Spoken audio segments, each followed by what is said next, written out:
Baik, selamat pagi anak-anak. Ya, selamat datang di kelas IPS. Nah, di materi di minggu ini kita akan belajar tentang human needs and scarcity ya. Nah, human needs and scarcity. Human needs and scarcity itu kalau bahasa Indonesianya adalah kebutuhan manusia dan kelangkaan ya. Nah, kita belajar di materi ini pertama kali karena dua materi ini adalah inti dari pelajaran ekonomi ya. Kebutuhan manusia dan kelangkaannya ya. Baik, kita lanjutkan. Nah, sebelum kita masuk ke pembahasan mendalam, Mister akan tanya dulu pada kalian. Apa sih bedanya antara keinginan atau wants ya dengan kebutuhan atau needs ya. Di sini ada perbedaan ya. Bisa kita lihat kalau wants adalah sesuatu yang kita butuhkan tetapi kita sebenarnya tidak butuh-butuh banget atau itu tidak berkaitan dengan hidup kita. Tapi kalau needs ya atau kebutuhan itu adalah sesuatu yang harus kita miliki agar kita bisa bertahan hidup ya. Tuh, jangan sampai lupa ya. Wants and needs adalah dua hal yang berbeda. Kalau Mister kasih contoh seperti ini. Jika kalian haus, apa yang kalian butuhkan? Kalian misalnya habis olahraga ya, atau habis jogging ya, habis jalan-jalan, pokoknya kalian merasa sangat haus. Apa yang lebih kalian butuhkan? Segelas air putih ya, fresh water, air putih, atau kalian lebih butuh Coca-Cola ya, Coca-Cola atau Frappuccino atau itulah yang semacamnya. Tentu kalian akan lebih membutuhkan segelas air putih ya. Nah, air putih itu disebutnya needs ya. Karena jika kita tidak minum air putih, kita bisa sakit. Atau kita bisa ya lebih dari itu ya, kita bisa lebih celaka ya. Tapi kalau wants, kalau kita tidak minum itu, kita tidak apa-apa. Ya. Bisa nggak orang bertahan hidup tapi dia nggak minum Coca-Cola sama sekali atau nggak minum Frappuccino? Bisa ya. Tapi orang tidak akan bisa hidup jika dia tidak minum air putih, akan sakit ya, ginjalnya akan sakit. Itu bisa ya bedakan ya antara needs dengan wants. Needs itu sesuatu yang harus kita miliki ya. Setiap manusia itu harus dipenuhi needs atau kebutuhannya, seperti itu ya. Nah, berdasarkan jenis-jenisnya, kebutuhan manusia atau human needs itu dibagi menjadi 3 macam ya. Ini sebenarnya lebih dari ini. Tapi untuk pembukaan kita di kelas 7 ini kan Mister jelaskan tentang jenis-jenis kebutuhan manusia berdasarkan pertama adalah intensitas, intensity, kemudian time of fulfillment atau berdasarkan waktu, dan yang ketiga berdasarkan karakter ya. Karakternya seperti apa ya. Ini adalah jenis-jenis kebutuhan manusia yang akan kita pelajari. Nah, pertama dari intensity atau intensitas. Nah, anak-anak perhatikan, ini ada piramid ya, piramid kebutuhan manusia. Kebutuhan manusia itu secara umum dibagi menjadi 3 ya. Ada primary needs atau kebutuhan dasar, dan yang kedua namanya secondary needs atau kebutuhan sekunder, dan yang ketiga tertiary needs atau kebutuhan tersier. Apa sih bedanya dari 3 kebutuhan ini? Ya, bedanya adalah primary needs adalah suatu hal yang harus dipenuhi manusia. Jadi tanpa primary needs ini manusia tidak akan bisa bertahan hidup. Apa contohnya primary needs ya? Nah, itu bisa misalnya kita sebut juga food ya. Tanpa makanan manusia tidak akan bisa hidup ya. Kemudian apalagi? Pakaian misalnya, clothes ya. Tanpa pakaian manusia juga tidak akan bisa hidup ya. Itu untuk menahan cuaca, kemudian mempertahankan estetika tuh pakaian ya. Nah, kemudian ada lagi yang contoh dari primary needs adalah tempat tinggal, shelter ya. Manusia pasti butuh tempat tinggal. Tidak mungkin lah dia nggak punya tempat tinggal ya. Tuh.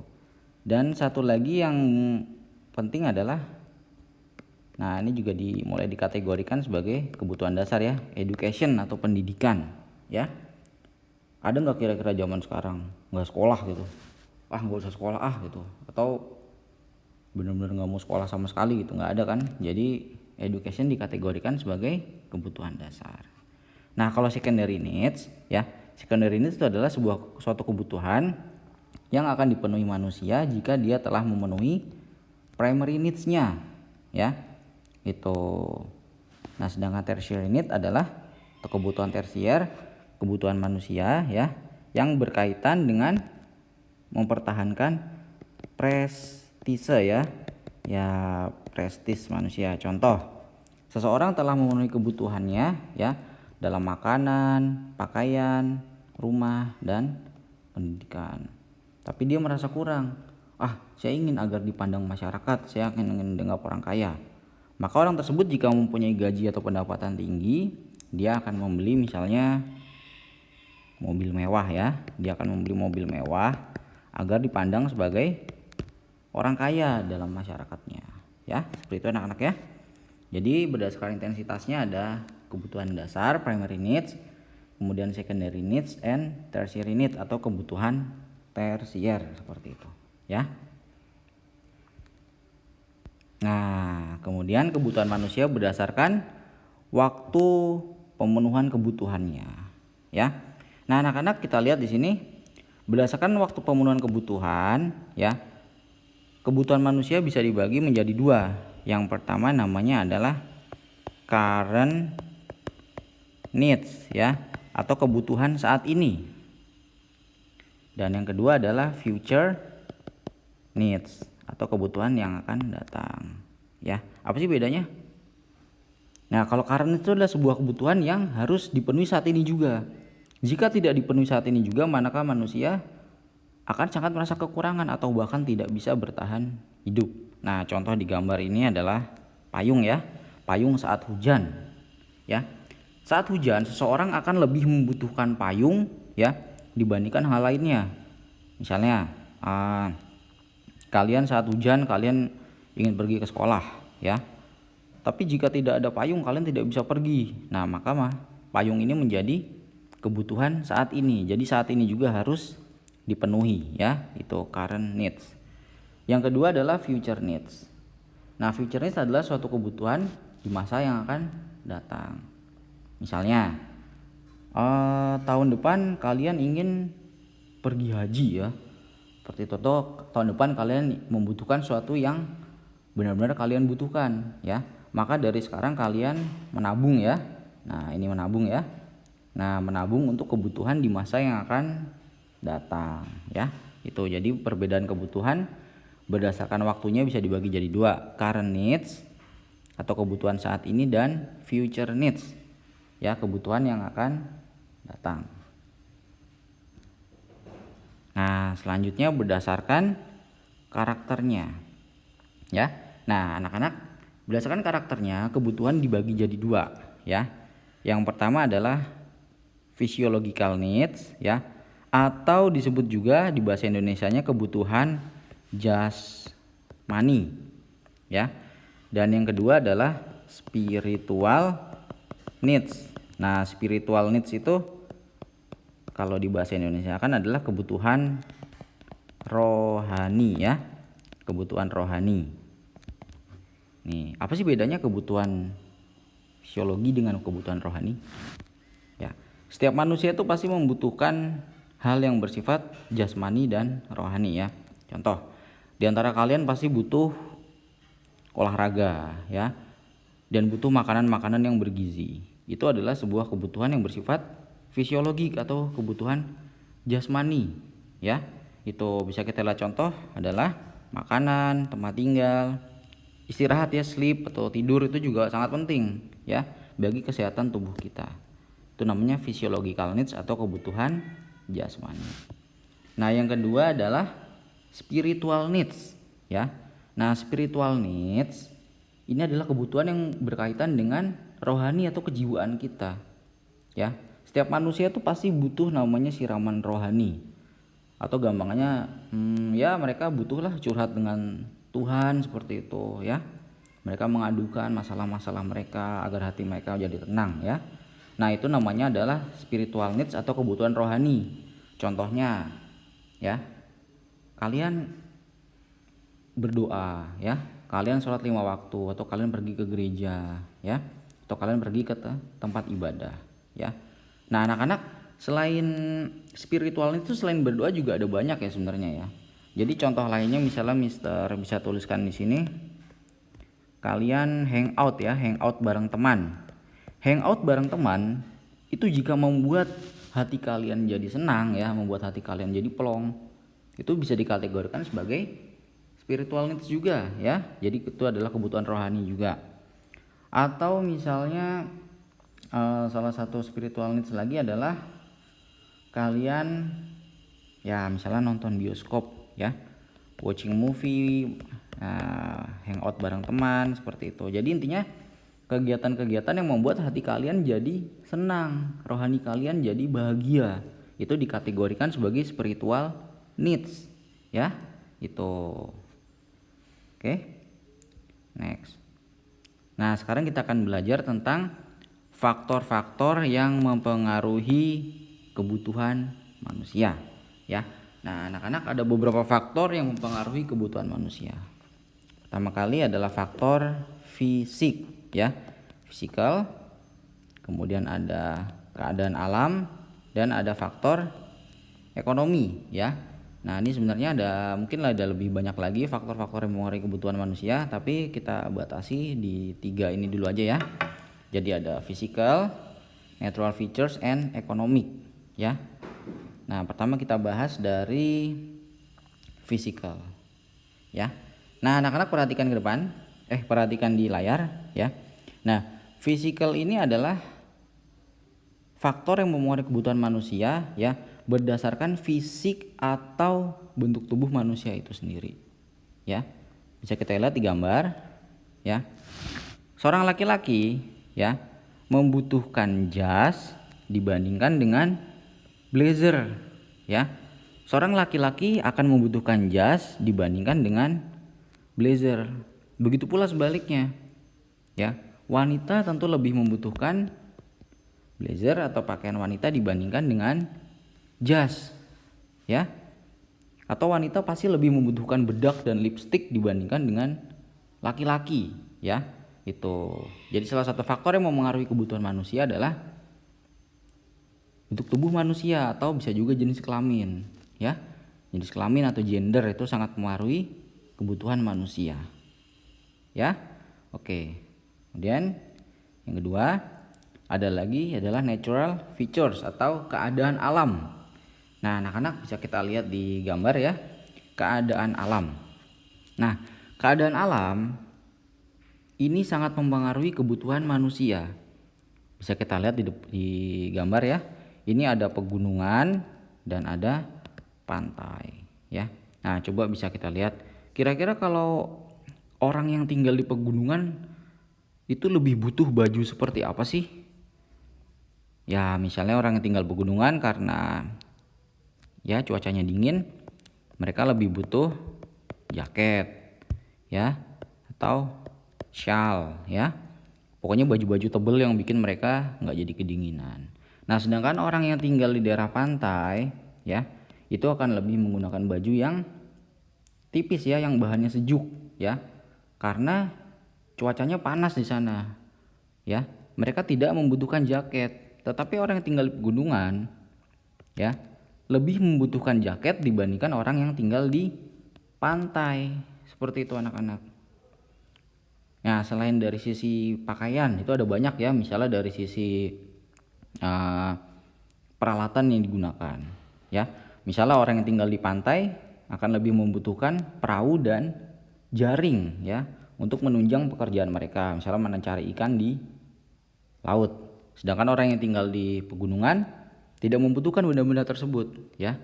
Mereka lebih membutuhkan misalnya kapak, gergaji ya, untuk menunjang pekerjaan mereka di pegunungan ya.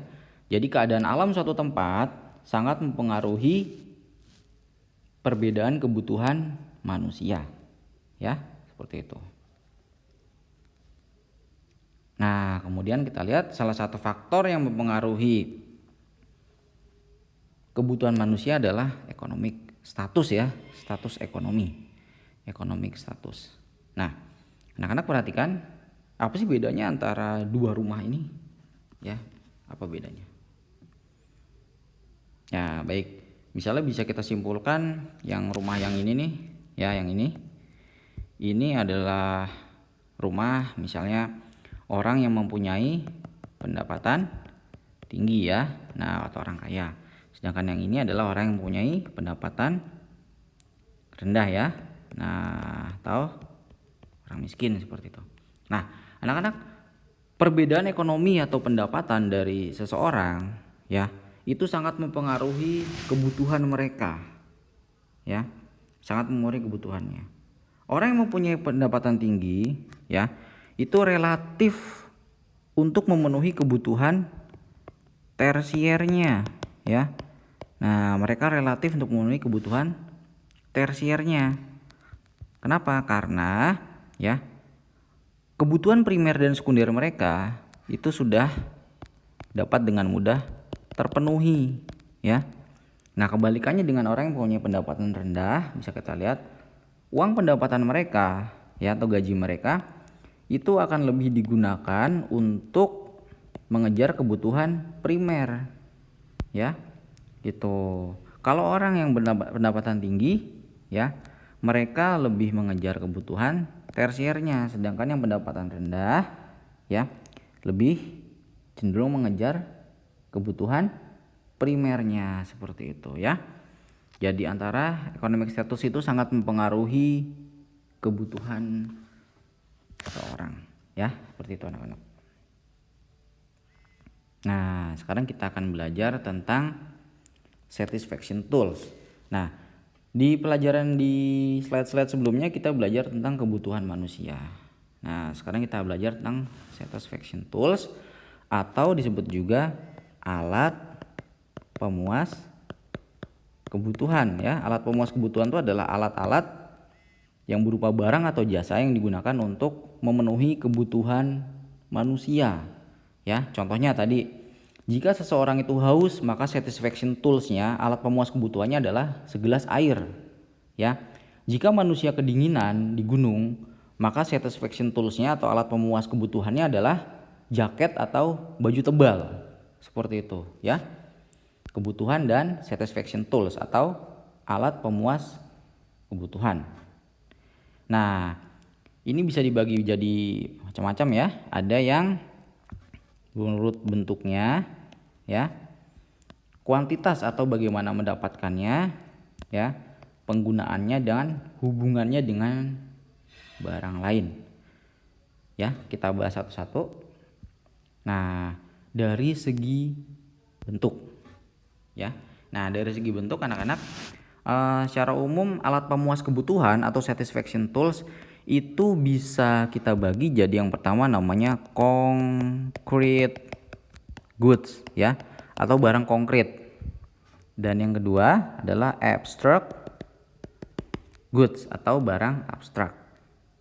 Bedanya di sini ya anak-anak. Kalau concrete goods adalah suatu barang ya yang bisa kita sentuh dengan indera kita. Contoh televisi, laptop, gelas, jaket ya.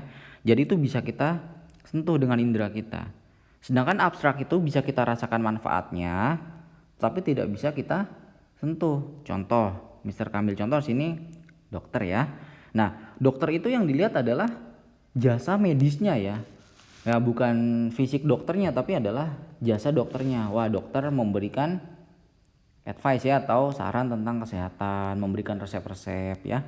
Jadi ilmunya bukan fisik secara dokter. Contoh lainnya selain dokter adalah teacher ya atau guru. Nah, guru ini juga dia memberikan jasa berupa pelajaran dan pendidikan kepada siswa-siswa ya. Itu.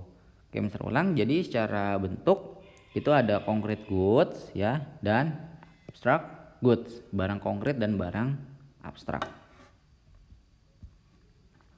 Baik, kemudian berdasarkan kuantitas atau cara mendapatkannya ya. Nah, secara umum dibagi jadi dua. Yang pertama adalah namanya economic goods ya. Yang kedua adalah non economic ya. Nah, economic goods adalah barang yang mendapatkannya kita perlu usaha atau pengorbanan. Contoh mobil ya. Kalau kita mau dapat mobil tentu kita harus membeli kan. Nggak bisa tiba-tiba di tengah jalan ada mobil, wah mobil gratis pakai gitu, nggak bisa ya. Itu namanya pencurian. Mobil termasuk economic good karena kita butuh pengorbanan ya. Pengorbanan dalam hal ini adalah kita harus membeli, menyisihkan uang kita. Dan yang kedua adalah non economic. Non economic disebut juga dengan barang bebas ya. Nah, contohnya air hujan ya. Kalau mau nikmatin air hujan harus bayar nggak sih? Tentu enggak ya. Kalau lagi musim hujan kalian lagi hujan tinggal di luar aja tuh dapat air hujan ya. Jadi kalian tidak perlu pengorbanan untuk mendapatkannya. Berbeda dengan mobil. Kalau mobil kalian harus membeli. Seperti itu ya. Jelas ya? Cara mendapatkannya ada dua, yaitu ekonomik dan non ekonomik. Nah, sekarang berdasarkan utility atau tujuan penggunaannya ya. Nah, secara umum tujuan penggunaan kita bagi jadi dua ya. Yang pertama adalah namanya consume goods dan yang ini production goods. Coba kita lihat di gambar. Apa sih bedanya di antara dua gambar ini? Nah, yang pertama adalah consume goods ya. Nah, consume goods adalah barang yang langsung kita gunakan. Contoh mobil pribadi, motor pribadi ya. Itu motor yang kita gunakan atau kita konsumsi sehari-hari secara langsung ya. Itu namanya adalah consume goods. Yang kedua namanya adalah production goods. Production goods ya adalah barang yang digunakan untuk memproduksi suatu barang atau jasa. Nah, misalnya kita lihat sini contohnya adalah mobil box ya. Jika mobil box digunakan untuk sehari-hari tanpa buat antar barang atau buat jualan, maka dia dikategorikan sebagai consume goods. Tapi kalau dia digunakan untuk ngantar barang ya, digunakan untuk distribusi ya, maka dia dikategorikan sebagai production goods ya. Jadi barang yang digunakan untuk memproduksi suatu barang ya, itu bedanya. Jadi suatu kendaraan bisa digunakan dua macam ya, bisa sebagai consume dan sebagai production. Contoh, zaman sekarang kan ada namanya Grab car, Go car seperti itu ya, yang menggunakan mobil pribadi ya. Nah, kalau mobil pribadi ini digunakan sebagai Grab car ataupun Go car, maka dia dikategorikan menjadi production goods seperti itu. Jadi saat dia digunakan untuk mendapatkan uang ya, atau memproduksi suatu barang atau jasa, maka dia dikategorikan sebagai production goods. Itu ya. Next. Nah, ini yang kemudian ada relation atau hubungan dengan barang lainnya. Nah, anak-anak, alat pemuas kebutuhan berdasarkan hubungan dengan barang lain itu ada dua macam ya. Yang pertama adalah namanya complementary goods ya, atau komplement, saling melengkapi. Dan yang kedua adalah namanya substitute goods, atau yang bisa menggantikan. Nah, contohnya seperti ini bisa kita lihat di gambar ya. Gula dengan kopi. Nah, gula dengan kopi dalam hal ini saling melengkapi ya. Gula akan mempunyai nilai lebih ya saat dia dicampur dengan kopi. Tentu lebih nikmat ya. Memang ada sih beberapa yang suka kopi pahit, tapi kan umumnya orang lebih menyukai kopi yang manis dengan menggunakan gula ya. Itu complementary goods. Apalagi contohnya selain kopi dan gula ya. Misalnya contoh lainnya adalah tinta dengan pulpen ya, tinta dengan pulpen. Itu adalah salah satu contoh complementary goods ya. Nah, yang substitute goods adalah barang yang bersifat menggantikan ya. Barang bersifat menggantikan. Contoh, kopi dengan teh ya. Mobil dengan bis ya. Atau sarapan pagi kalian biasanya pakai nasi, ini dengan roti ya. Jadi sama-sama karbohidrat, mempunyai fungsi yang sama tetapi barangnya berbeda ya. seperti itu. Ada yang sarapan pakai roti, burger, ada yang sarapan pakai kentang, ada yang pakai mie atau nasi ya. Jadi sifatnya adalah menggantikan ya.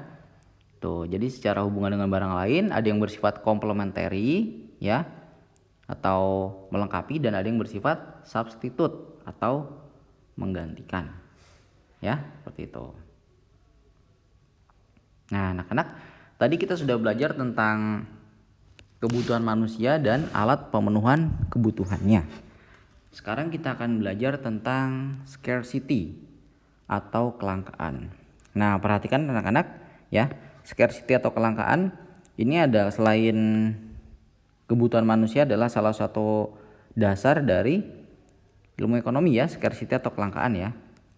Nah, kita lihat di sini the problem of scarcity, kelangkaan ya. Kelangkaan itu terjadi karena ya keinginan atau kebutuhan manusia itu unlimited atau tidak ada batasnya. Sedangkan alat pemuas kebutuhannya atau satisfaction toolnya itu terbatas. Maka timbul namanya kelangkaan ya. Anak-anak seperti itu. Kalau kita bisa lihat misalnya saat ini sedang terjadi wabah corona ya. Kebutuhan manusia akan hand sanitizer itu sangat tinggi, kebutuhan manusia sangat tinggi. Sedangkan ya, alat pemuas kebutuhannya dalam hal ini adalah hand sanitizer itu jumlahnya terbatas, limited ya. Maka terjadi namanya kelangkaan hand sanitizer ya. Itu. Jadi kelangkaan terjadi karena kebutuhan atau keinginan manusia itu tidak ada batasnya atau sangat banyak, sedangkan alat pemuas kebutuhannya terbatas. Itu yang mengakibatkan terjadinya kelangkaan ya. Tuh. Nah, anak-anak perhatikan, kelangkaan itu terjadi karena beberapa hal ya. Yang pertama adalah limitation of natural resources, keterbatasan dari sumber daya alam ya. Nah, misalnya Mister ambil contoh di sini adalah penambangan sumber energi ya, dalam hal ini batu bara ya. Nah, kalau batu bara atau sumber energi lain dieksploitasi ya, kita tambang secara besar-besaran ya, maka akan terjadi namanya kelangkaan ya. Suatu saat akan habis ya, dan manusia akan bingung. Jadi keterbatasan dari sumber daya alam ini sangat mempengaruhi namanya kelangkaan ya anak-anak, the limitation of natural resources. Nah, yang kedua adalah yang mempengaruhi kelangkaan adalah geografik atau letak geografis suatu tempat. Bisa kita lihat sini ya. Orang atau manusia yang tinggal di gurun atau padang pasir ya, mereka akan mengalami yang namanya kelangkaan air ya. Nah, kelangkaan air. Jadi karena di sana sangat sedikit sumber air ya, sumber daya airnya sangat sedikit, maka terjadi kelangkaan air. Jadi secara geografis ya, itu sangat mempengaruhi kelangkaan suatu barang dan jasa. Nah, kemudian yang bagian 3 ada imbalance of population growth. Nah, bisa kita lihat ya, anak-anak di depan jumlah penduduk bumi itu sekarang kira-kira 7 miliar manusia ya. Sedangkan alat pemuas kebutuhan dalam hal ini yang paling utama adalah makanan ya. Makanan jumlahnya sangat sedikit ya. Ini bisa mengakibatkan terjadinya kelangkaan ya. Jumlah penduduk yang suatu padat, yang suatu negara yang sangat banyak atau padat itu membuat terjadinya kelangkaan ya. Itu imbalance of population growth. Nah, kemudian natural disaster ya, banjir. Banjir dalam hal ini sebagai contoh itu bisa mengakibatkan terjadinya kelangkaan ya. Nah, dengan adanya banjir atau natural disaster, maka distribusi barang-barang menjadi terhambat ya. Nah, ini mengakibatkan barang menjadi langka ya. Seperti itu anak-anak ya. Itu adalah faktor-faktor yang kita lihat tadi mempengaruhi kelangkaan suatu barang dan jasa ya. Baik, terima kasih dan selamat belajar.